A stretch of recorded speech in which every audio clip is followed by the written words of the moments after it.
നമസ്കാരം ഗൈസ്, ഇന്നത്തെ വീഡിയോയിലൂടെ നമ്മൾ നോക്കാൻ പോകുന്നത് റിയൽമി നാർസോ 70 Pro 5G 2-3 ദിവസം മുന്നേ ഇറങ്ങിയ ഫോണാണ്. ഞാൻ ഇടാൻ ലേറ്റ് ആയിട്ടുണ്ടെന്ന് എനിക്കറിയാം. പെട്ടിയിൽ എന്തൊക്കെയാണ് ബോക്സ് ആൻഡ് പ്രൈസിൻ്റെ കാര്യങ്ങൾ നോക്കുകയാണെങ്കിൽ 67 വാട്ട്സിൻ്റെ ഒരു സൂപ്പർ ഹുക്ക് ചാർജറാണ് പെട്ടിയിൽ നിങ്ങൾക്ക് കിട്ടുന്നത്. Type A to Type C cable വരുന്നുണ്ട്. TPU കേസ്, സാധാരണ പ്ലാസ്റ്റിക് കേസാണ് കിട്ടുന്നത്. 2 കളർ വേരിയൻസിലാണ് വരുന്നത്. ഗ്രീനും വരുന്നുണ്ട്, ഒരു ഗോൾഡും വരുന്നുണ്ട്. അവർ പറയുന്ന പേരൊന്നും നമുക്ക് അറിയേണ്ട ആവശ്യമില്ല. നമ്മൾ ഗ്രീനും ഗോൾഡും ആണത്, അങ്ങനെ പറഞ്ഞാൽ മതി. 8128-ന് 19,999 രൂപയും അതിന് 1000 രൂപ ബാങ്ക് ഓഫർ. 8256-ന് 21,999 രൂപയും അതിന് 2000 രൂപ ഓഫർ. അങ്ങനെ നിങ്ങൾക്ക് എഫക്റ്റീവ് പ്രൈസ് നോക്കുകയാണെങ്കിൽ 18,999 രൂപ അല്ലെങ്കിൽ 19,000 രൂപയാണ് 8128-ന്. 8256-ന് നിങ്ങൾക്ക് 19,999 രൂപ അല്ലെങ്കിൽ 20,000 രൂപയാണ് എഫക്റ്റീവ് പ്രൈസ്. ഇനി നിങ്ങൾ 20,000 രൂപയ്ക്ക് 8256 എടുക്കുക എന്നായിരിക്കും എൻ്റെ അഭിപ്രായം. ഞാൻ എല്ലാ വീഡിയോയിലും പറയുന്ന പോലെ തന്നെ 128 ഈ ഒരു കാലഘട്ടത്തിൽ ഇനഫാണ് എന്നെനിക്ക് തോന്നുന്നില്ല.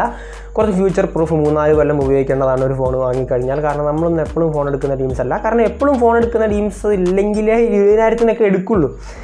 നമുക്ക് കയ്യിൽ കുറേ പൈസയൊക്കെ ഉണ്ടെങ്കിൽ നമ്മൾ ഒരിക്കലും 20,000-ന് എടുക്കാൻ നിൽക്കില്ല. അപ്പോൾ നമ്മൾ വാപ്പെട്ടവർ ഒരു 4 കൊല്ലം കൂടുമ്പോഴൊക്കെ മാറ്റുള്ളൂ. സോ 256 എടുക്കാൻ ശ്രമിക്കുക. ഇനി ഡിസ്പ്ലേ പറയുന്നതിൻ്റെ മുന്നേ നമ്മൾ ഡിസൈൻ പറയണമല്ലോ, ഡിസൈൻ നോക്കുവാണെങ്കിൽ ടിപ്പിക്കലായിട്ടുള്ള റിയൽമീൻ്റെ ഒരു റൗണ്ട് ഡിസൈനാണ് വരുന്നത്. എനിക്ക് കുഴപ്പമില്ല, അത്യാവശ്യം നല്ല ഡിസൈനാണ്. ഗ്ലാസ് ബാക്കാണ്, നല്ല കാര്യം. പിന്നെ ഒരു ഗ്ലോസി പ്ലസ് മാറ്റ് ഫിനിഷാണ് വരുന്നത്. അതായത് ഗ്ലോസി ആണ് എന്നാൽ മാറ്റുമാണ്. അത് രണ്ടെണ്ണമായിട്ട് ഡിവൈഡ് ചെയ്താണ്, നിങ്ങൾക്ക് കണ്ടാൽ മനസ്സിലാവും. അപ്പോൾ ഗ്ലോസി ഫിനിഷിൽ നിങ്ങൾക്ക് ഫിംഗർ പ്രിൻറ്റ് സ്പഞ്ചസ് ഒക്കെ വരും. മാറ്റ് ഫിനിഷിൻ്റെ ഭാഗത്ത് നിങ്ങൾക്ക് വലിയ വിഷയമൊന്നും ഉണ്ടാവില്ല. കവർ ഇട്ട് ഉപയോഗിക്കുക. 198 ഗ്രാം വെയിറ്റും 7.97 mm, ലിറ്ററലി 8 mm തിക്നെസ്സും. പിന്നെ ഫ്ലാറ്റാണ്, സൈഡ്സൊക്കെ ഫ്ലാറ്റാണ്. പ്ലാസ്റ്റിക് ഫ്രെയിംസ് ആണ്. Glass back, plastic frames. 3.5 mm audio Jack നിങ്ങൾക്ക് കിട്ടുന്നുണ്ട്, നല്ല കാര്യം. ഹൈബ്രിഡ് സിം കാർഡ് സ്ലോട്ടാണ് കിട്ടുന്നത്. അതായത് ഒരു സമയത്ത് ഒരു മെമ്മറി കാർഡും ഒരു സിമ്മും ഇടാൻ പറ്റുള്ളൂ. അല്ലെങ്കിൽ നിങ്ങൾക്ക് 2 സിം ഇടാം.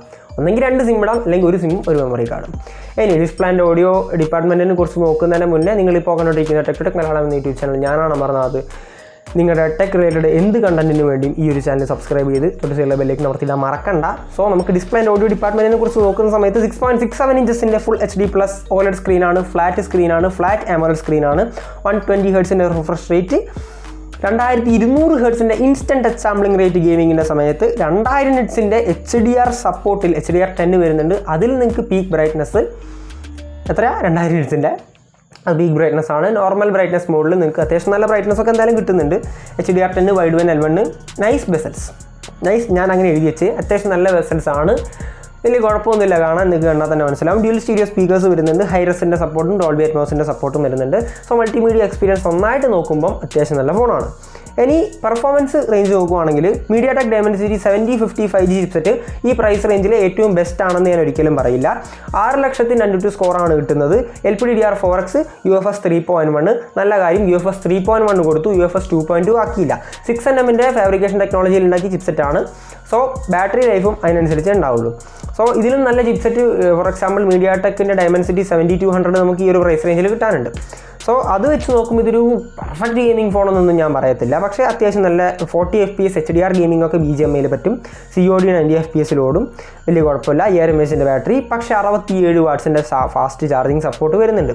ഇത് Vivo T3യും ഒക്കെ ആയിട്ടുള്ള ഒരു കോമ്പറ്റീഷൻ ആയിട്ടുള്ള ഫോണാണ്. സോ കുറച്ചും കൂടി ഇതും ക്യാമറ സെൻട്രിക് തന്നെയാണ് കുറച്ച്, പക്ഷേ പെർഫോമൻസ് Vivo T3 ആയിരിക്കും ഇതിനേക്കാളും നിങ്ങൾക്ക് കിട്ടാൻ പോകുന്നത്.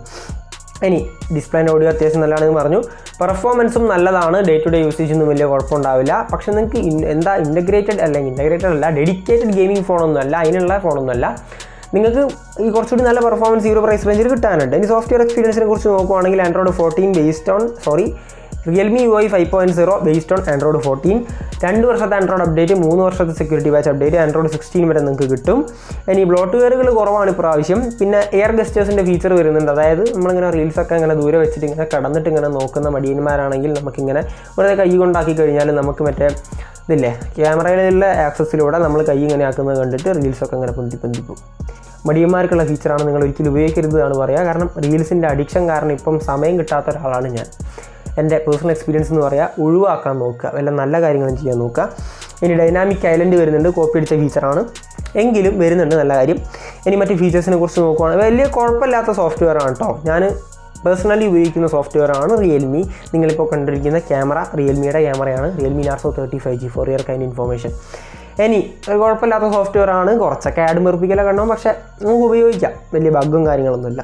ഇനി മറ്റ് ഫീച്ചേഴ്സ് നോക്കുകയാണെങ്കിൽ ഡിസ്പ്ലേ ഫിംഗർ പ്രിൻറ്റ് സ്കാനർ നല്ല കാര്യം, ഫേസ് അൺലോക്ക്, IR ബ്ലാസ്റ്റർ വരുന്നില്ല, ഡ്യുവൽ 5G സപ്പോർട്ട് വരുന്നുണ്ട്, 2 സിം കാർഡിലും 5G ഇടാൻ പറ്റും, 4G ഇടാൻ പറ്റും, dual 4G VoLTE 9 5G bands വരുന്നുണ്ട്, ഇന്ത്യയിലെ ഉടനീളം 5G കിട്ടും, Wi-Fi 6, bluetooth version 5.2, dual band wifi calling കാര്യങ്ങളൊക്കെ വരുന്നുണ്ട്, water touch display.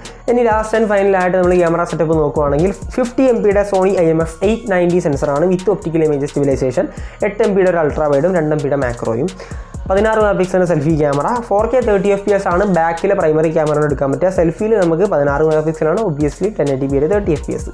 Street photography, night photography, അത്യാവശ്യം നല്ല പോർട്രേറ്റ് എന്ന് പറയണ്ട. റിയൽമി 12+ ആയിട്ട് ഒരമ്മ വെച്ച മക്കളാണെന്ന് പോലും അല്ല പറയുക, ഒരേ മക്കളാണ്, ഇരട്ട കുട്ടികളാണ്. ക്യാമറയിലെ സെൻസർ മാത്രമേ വ്യത്യാസമുള്ളൂ റിയൽമി 12+ ആയിട്ട്. സോ ഇത് രണ്ടും തമ്മിലുള്ള കമ്പാരിസൺ എനിക്ക് ഒരിക്കലും പറയാൻ പറ്റില്ല, കാരണം എൻ്റെ കയ്യിൽ ഫോണില്ല, ക്യാമറ എനിക്ക് ടെസ്റ്റ് ചെയ്യാൻ പറ്റില്ല. നിങ്ങൾക്ക് കണ്ടിട്ട് മറ്റ് റിവ്യൂസ് കണ്ടിട്ട് ഏതാണ് നല്ലത് ക്യാമറ എന്ന് തോന്നുന്നുണ്ടെങ്കിൽ അതെടുക്കുക. നിങ്ങൾക്ക് റിയൽമി ഇത് തന്നെ വേണമെന്നുണ്ടെങ്കിൽ. ഇനി നിങ്ങൾ പെർഫോമൻസ് ബേസ്ഡ് ആണ് നോക്കുന്നതെങ്കിൽ എൻ്റെ ഒപ്പീനിയനിലേക്ക് കടന്നു കേട്ടോ.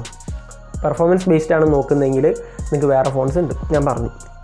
വിവോ T3, IQ Z9 ഒക്കെ നല്ല ഫോണാണ്, പെർഫോമൻസും കൂടി നോക്കുകയാണെങ്കിൽ ക്യാമറയും കിട്ടും.